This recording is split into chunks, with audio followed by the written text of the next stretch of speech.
On va attaquer tout à l'heure le dernier panel qui va nous parler des success stories, les clés pour devenir une entreprise compétitive dans le secteur du pétrole et du gaz. Et pour cela, nous allons appeler M. Ibrahima Talla, CEO de Invest in Africa. Nous aurons comme panélistes Mme Nelly Ndiaye Silla, directrice générale de SILS, M. Daouda Djoum, project manager de SSB, Yves Tchedji, directeur général de SEPCO Industrie, Youssou Diop, directeur général de Elix Sénégal, et Amadou Diallo, directeur des ressources humaines et des finances de Gorée Offshore. Bonjour, chers membres de l'assistance. Nous sommes honorés de vous accueillir aujourd'hui pour modérer ce dernier panel parlant des success stories. J'imagine que sur une rencontre de la sorte, de cette envergure parlant de contenu local, la Constitution du Sénégal a dû être citée à maintes reprises à travers son article 25 qui stipule que les ressources appartiennent au peuple, les ressources naturelles appartiennent au peuple. Donc, n'allons pas, vu la consistance du sujet et le temps limité qui nous est imparti. Donc, aujourd'hui, ce dernier panel parlera de comment faire pour que les nationaux aient un bénéfice réel, tangible de l'exploitation de nos ressources naturelles. Ce bénéfice-là ne peut être acheminé qu'à travers deux canaux, et c'est absolu. À la base, c'est à travers l'entrepreneuriat, c'est-à-dire la part de marché qui peut être capturée par les entreprises locales, et à travers la création d'emplois, c'est-à-dire au niveau des salaires et des avantages.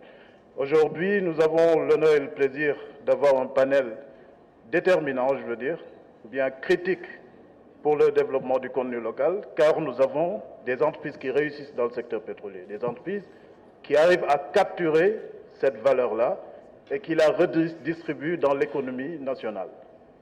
Donc, nous avons dans ce panel-là M. Amadou Diallo de Gorée Offshore, Mme Nelly Ndiaye Silla de SILS, M. Tchedji Yves de SEPCO, un exemple de réussite sous-régionale, nous allons en parler tout à l'heure, M. Daouda Djoum de SSB, un exemple également de réussite de l'entrepreneuriat local inédit dans notre région, et M. Youssou Diop, qui est pas des moindres le directeur général de Elixen, qui s'illustre dans l'ingénierie marine. Je suis Ibrahima Talla, directeur des opérations de Invest in Africa et spécialiste du contenu local, et je serai chargé de modérer ce panel. Donc, pour entrer dans le vif du sujet, nous allons parler des success stories. Bon, nous voyons que la parité n'est pas très respectée, et nous allons renforcer cette injustice en commençant par M. Diallo, en lui posant la question qui dit quelles ont été les stratégies clés adoptées par Gorée Offshore pour se distinguer dans le domaine de l'ingénierie pétrolière. Car Gorée Offshore est partout. Comment vous faites? Et vous avez 4 minutes, M. Diallo. Ok, merci. Merci à toutes et à tous. Moi, c'est M. Diallo, directeur administratif et financier de la société Gorée Offshore. Comme l'a dit M. Talla, Gorée Offshore est une jeune entreprise créée en 2019 par des Sénégalais et exclusivement par des Sénégalais. Mais les activités ont démarré fin 2020, début 2021. Voilà, on est une entreprise qui se particularise par l'ingénierie, c'est-à-dire on est une entreprise d'ingénierie. Comme l'a dit précédemment il y a quelques minutes notre directeur général, M. Gaspard Mendy, Gorée Offshore, c'est l'ingénierie, c'est de la conception à la livraison, en fait, soit en offshore, soit en fait chez le client. Voilà, donc on a été créé en 2019 par des Sénégalais encore une fois. Donc en fait, on a mis l'accent sur d'abord, comme l'objectif du contenu local, sur le marché local. C'est d'abord recruter local. Recruter local, mais recruter aussi de façon efficace et intelligente. C'est-à-dire, en fait, on est allé voir des écoles comme l'INPJ, en fait, qu'on salue ici. Il y a 2 de nos collaborateurs qui viennent de là-bas. L'école polytechnique de Thiès également. Et donc, en fait, on est parti là-bas les chercher. Mais avec l'apport du directeur général qui a plus de 15 ans d'expérience dans le domaine, qui était basé en Angleterre, donc qui est revenu pour ça. Donc, en fait, on a mis l'accent sur quoi? Sur le renforcement des capacités, mais aussi sur la formation. Effectivement, mais si vous avez la confiance de recruter, vous avez eu des contrats ou bien une promesse de contrat. Comment est-ce que vous vous êtes structuré pour pouvoir, quelle a été votre stratégie pour accéder à ces opportunités de contrat? Si je peux appeler ça atout, notre atout a été en fait la personne morale qui dirige la société, de par son expérience en fait, qu'il a dans l'activité. C'est-à-dire en fait, avec en fait, cet atout en fait, de connaissance de l'activité, on connaît d'avance les besoins en fait, du oil and gas. On connaît les voies et moyens à mettre en place en fait, pour y arriver. Donc c'est comme ça en fait, qu'on a fait un recrutement jeune, parce qu'on n'avait pas en fait, les moyens aussi. Bon, qui connaît le oil and gas, il faut beaucoup de moyens. On n'avait pas les moyens en fait, d'aller débaucher. Donc il fallait aller les chercher dans les écoles, les former, renforcer leurs capacités et aussi en fait, faire des formations en fait, adaptées par rapport en fait, au marché qu'on postulait. Excellent. Donc nous allons passer à Madame Silla de SILS. En tant que service logistique dans l'industrie pétrolière et qui s'illustre, qui commence à s'illustrer, encore très jeune, mais avec une expérience très diversifiée et très riche en interne, nous imaginons que vous faites quotidiennement face à des défis opérationnels. Aujourd'hui, quels sont les grands défis opérationnels que vous avez dû relever pour vous positionner sur cette chaîne d'approvisionnement du secteur pétrolier? Merci, Monsieur Talla. Bonjour tout le monde. Alors, juste pour représenter SILS, on est une société de services logistiques et industriels installée sur la route des hydrocarbures sur une superficie de 40 000 m².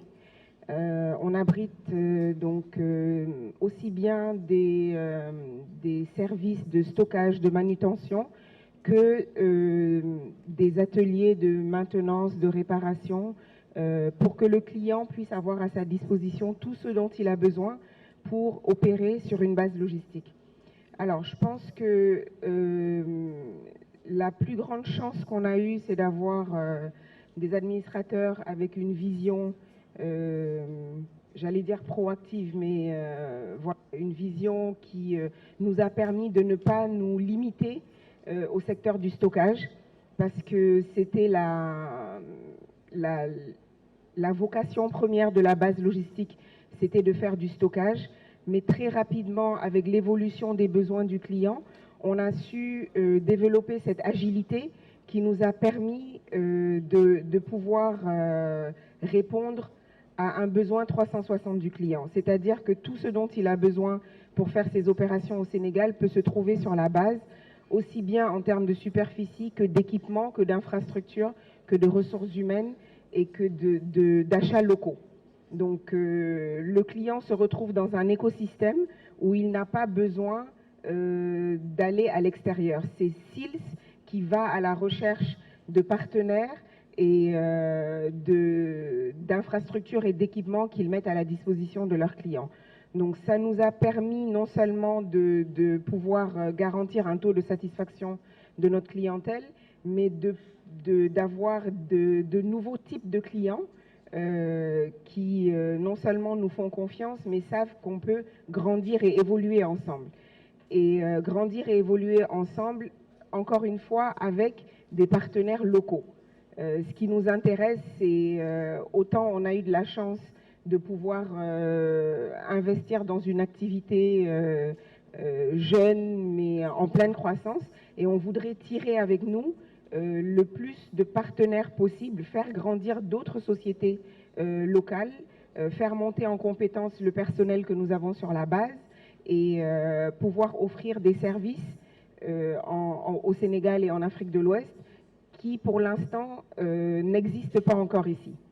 C'est-à-dire que les clients ont peut-être des besoins qui ne sont pas encore satisfaits au Sénégal, pour lesquels ils ont recours à de la main-d'œuvre qui vient de l'étranger ou à de l'expertise qui vient de l'étranger. Le défi pour nous, ce serait de mettre aux couleurs locales tout ce process-là et de pouvoir servir notre client en mettant l'accent sur les ressources locales et sur les compétences locales. Merci beaucoup, Madame Silla, pour ces insights. Nous allons passer à Monsieur Youssou Diop. Vous êtes dans le domaine de l'ingénierie marine. Et déjà, l'ingénierie est complexe. Pour pouvoir répondre à une demande du secteur pétrolier encore plus complexe, maintenant, il faut que ça se fasse dans l'eau. En tant qu'entreprise sénégalaise, vous avez réussi à vous positionner. Donc, vous avez dû mettre en œuvre une stratégie de développement de nouvelles technologies pour vous adapter. Quelle a été votre histoire en 4 minutes? Bon, bonjour à tous. Je suis Youssou, pour certains, Jules pour d'autres. Je dirige Elixen. Alors, Elixen, depuis 2016, nous sommes fournisseurs de services maritimes d'ingénierie, qui est notre cœur de métier. Moi, à la base, je suis ingénieur maritime. J'ai lancé la boîte il y a quelques années. Un peu plus clairement, s'il vous plaît.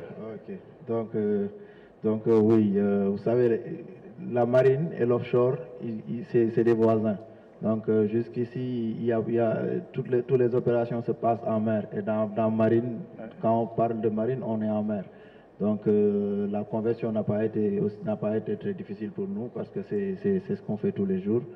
Donc nous c'est les bateaux qu'on répare de bout en bout. On sait de la conception à la réalisation, aux essais en mer, passant par tous les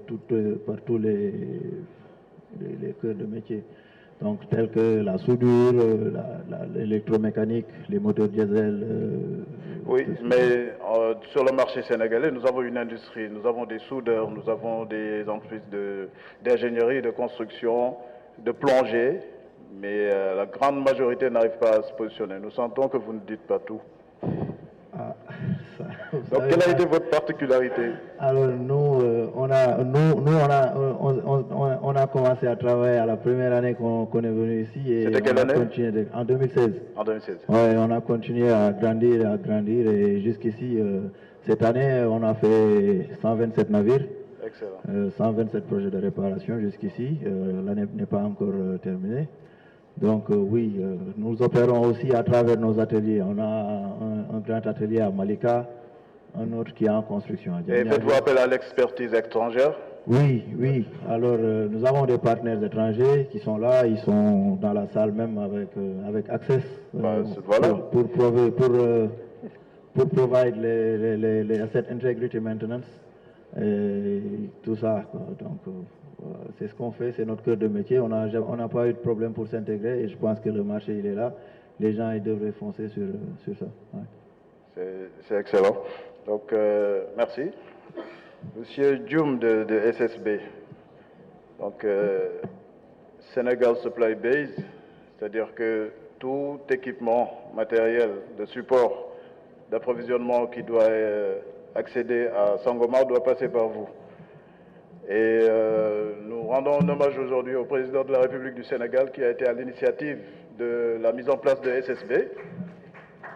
Et ce qui est un exemple de réussite inédit et qui porte aujourd'hui ses fruits vu comment le secteur privé sénégalais aujourd'hui a réussi à se positionner sur les services logistiques. Donc, en tant que service logistique, quels ont été vos plus grands défis opérationnels? Parce que j'imagine qu'en tant que consortium d'entreprises locales, vous misez sur les compétences, l'équipement local, les capacités locales, et nous savons ce que vaut l'offre de service aujourd'hui, la qualité. Quels sont vos plus grands maux de tête? Merci beaucoup, Ibrahim. Je pense que quand on parle un peu de stratégie, là où vous avez commencé est pour moi assez important.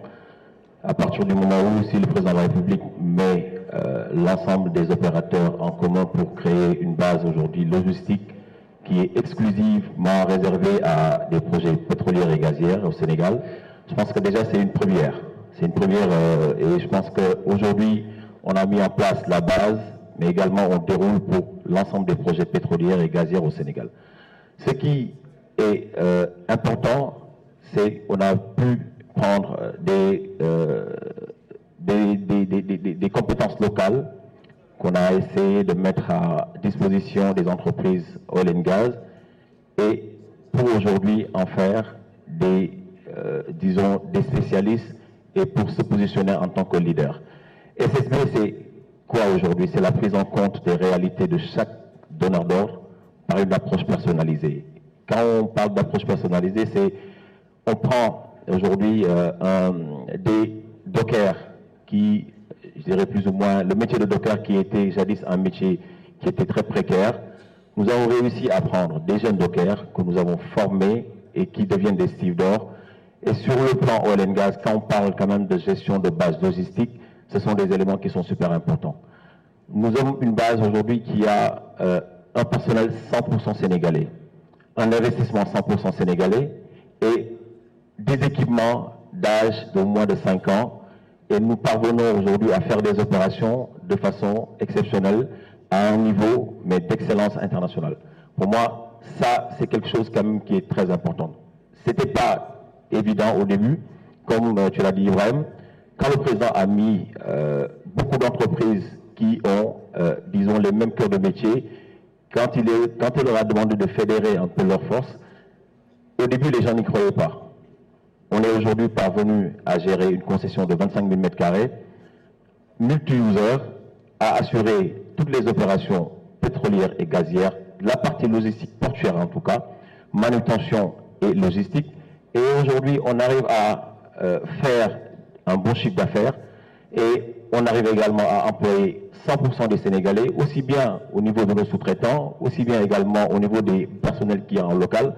Et pour moi, ça, c'est le premier challenge. Merci beaucoup, Dada, pour ces retours très instructifs. Donc, nous allons passer à M. Tchédji de SEPCO.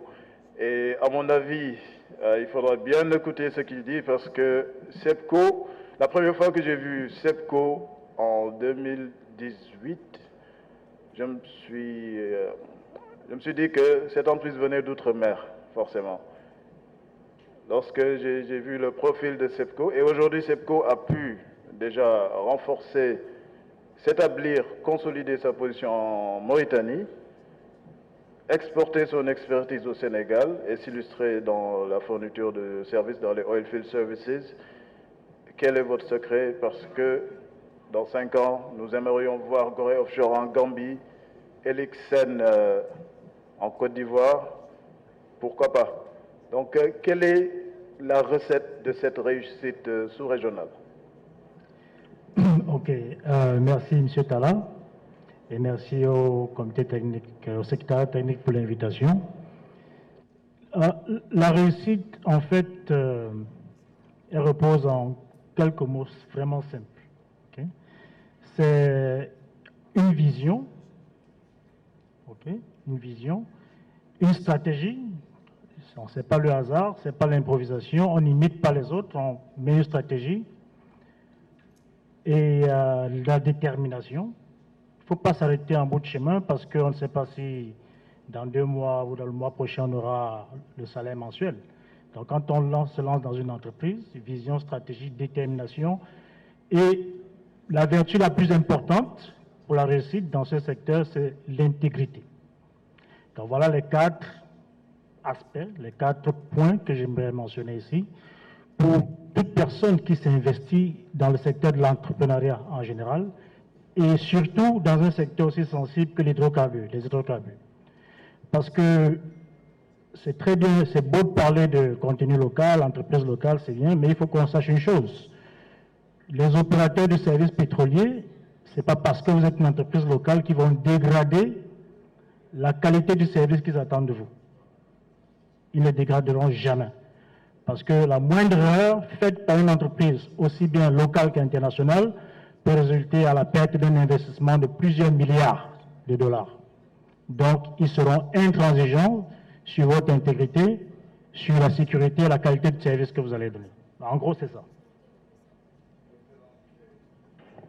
Merci, M. Tchédji. Encore, nous sentons que vous ne dites pas tout, mais nous allons rester à vos côtés pour mieux apprendre de ce que vous faites. Donc, sur la base de ce qui a été dit jusque-là, nous voyons des mots qui reviennent. Ça peut se résumer en quelques termes. En premier lieu, la connaissance du secteur, c'est-à-dire l'information sur quel est le timeline des projets, quelles sont les étapes qui se succèdent, quels seront les besoins, quelles sont les exigences, parce que c'est parce que vous connaissez que vous avez pu vous mettre à niveau, par exemple. Il faut de l'intégrité, de la consistance dans ce qu'on fait, de la qualité, comme l'a dit M. Tchédji. Et le Comité national de suivi du contenu local est ici aujourd'hui pour s'assurer que les entreprises locales ont accès à cette information et également accès aux mécanismes de mise à niveau pour pouvoir déjà avoir l'intelligence de se préparer et surtout être capable de répondre à cette demande-là. Donc, bravo à tous.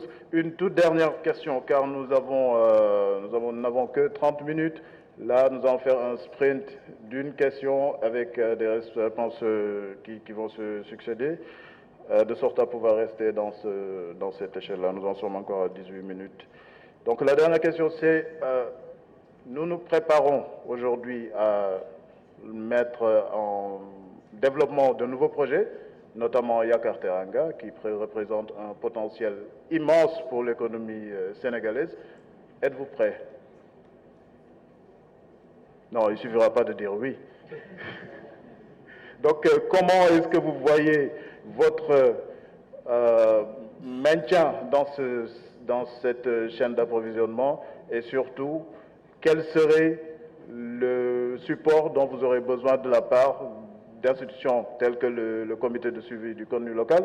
Nous savons que le CNSL a également mis à disposition un guichet unique qui regroupe d'autres agences gouvernementales telles que l'ADPME, le bureau de mise à niveau. Pour le financement également, les banques sont là, le 3FPT, j'imagine qu'ils ne doivent pas être loin. Donc, de quoi avez-vous besoin pour être prêt? Monsieur Daouda.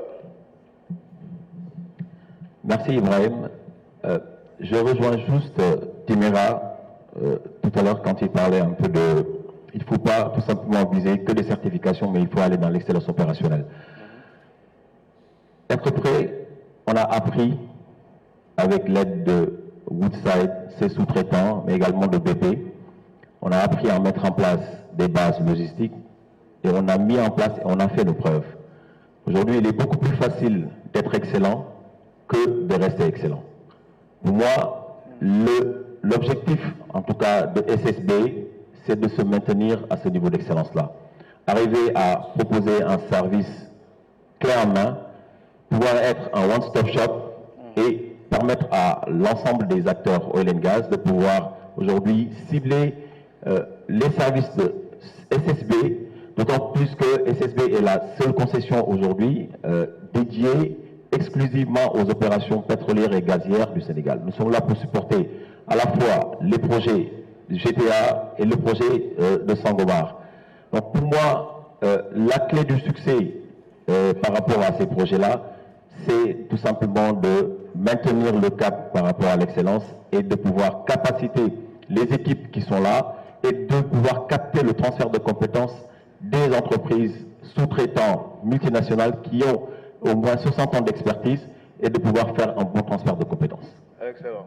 Monsieur Tchédji? Donc, déjà, le secrétariat technique fait beaucoup.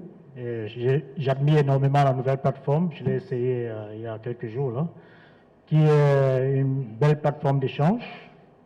Et je les encourage à poursuivre sur cette voie-là. Donc, nous, chez SEPCO, bien sûr, notre objectif premier, c'est de continuer de maintenir sur la place sur le marché sénégalais, qui est un marché pétrolier émergent. Vous allez augmenter les parts des Sénégalais dans le capital? Déjà de maintenir des équipements de classe mondiale pour un sous-traitant de tiers 1, comme on dit, c'est-à-dire le type de service qui est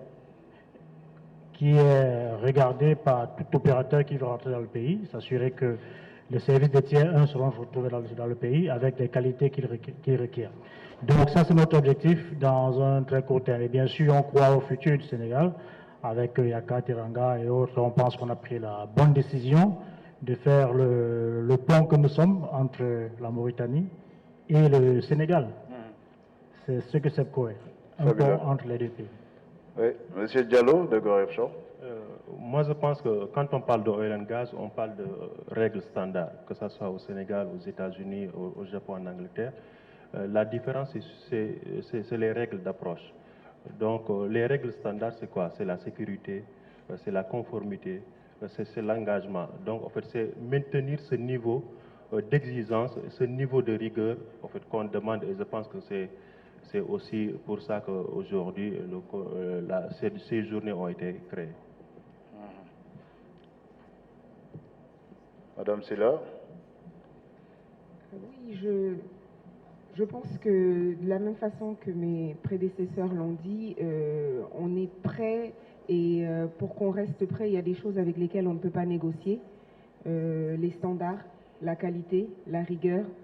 Je veux dire que si on a mérité la confiance des clients jusqu'à présent, c'est parce qu'on s'évertue à évoluer avec ces trois objectifs dans le viseur et que on ne transige pas avec ces choses-là, ce qui fait que on peut envisager de grandir, de faire des choses différentes, innovantes.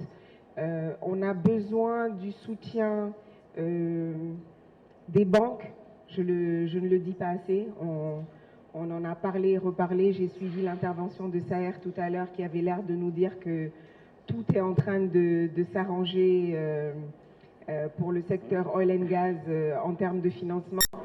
C'est pas encore 100% ça, mais bon, je veux bien continuer à lui donner le bénéfice du doute. On a besoin du CNSCL pour la partie législative et réglementaire parce que on démarre, on vient de connaître ce secteur, on vient de commencer à travailler dans ce secteur-là. Il y a des activités qui étaient dans des régimes mixtes ou ouverts qui peuvent basculer dans le régime exclusif si jamais on monte en compétence et si jamais on arrive à prouver qu'on a les moyens et les compétences pour le faire. Et on a besoin d'organismes de formation et d'appui comme l'INPG, comme la DPME, pour nous aider justement à structurer cette route vers l'excellence, pour qu'on puisse répondre aux besoins du secteur, qui est un secteur extrêmement exigeant et justement où on n'a quasiment pas droit à l'erreur. Donc, en plus de tous les besoins en investissement, en infrastructure, etc., je pense que ce côté soft-là va nous aider à maintenir le cap et pouvoir développer les compétences et les acquis des entrepreneurs sénégalais dans le secteur du oil and gas. Excellent. Merci. Oui, juste pour être dans la même ligne que Madame Silla. Vous savez, c'est un secteur de métier c'est un des secteurs des plus exigeants au monde avec des standards en croissance infinie. On ne peut jamais avoir moins que ce qu'on avait dans un autre pays. Alors, de notre côté, en tant qu'entreprise sénégalaise, nous devons continuer à travailler dans la capacitation de notre personnel. Nous avons besoin d'un CNSCL plus fort et plus présent pour élargir le filtre du régime exclusif, parce que plus il y a des choses dans le régime exclusif, mieux c'est pour les entreprises locales. Parce qu'aujourd'hui, si la capacité n'est pas là, les gens, ils ont la possibilité d'aller chercher les capacités et de former le personnel en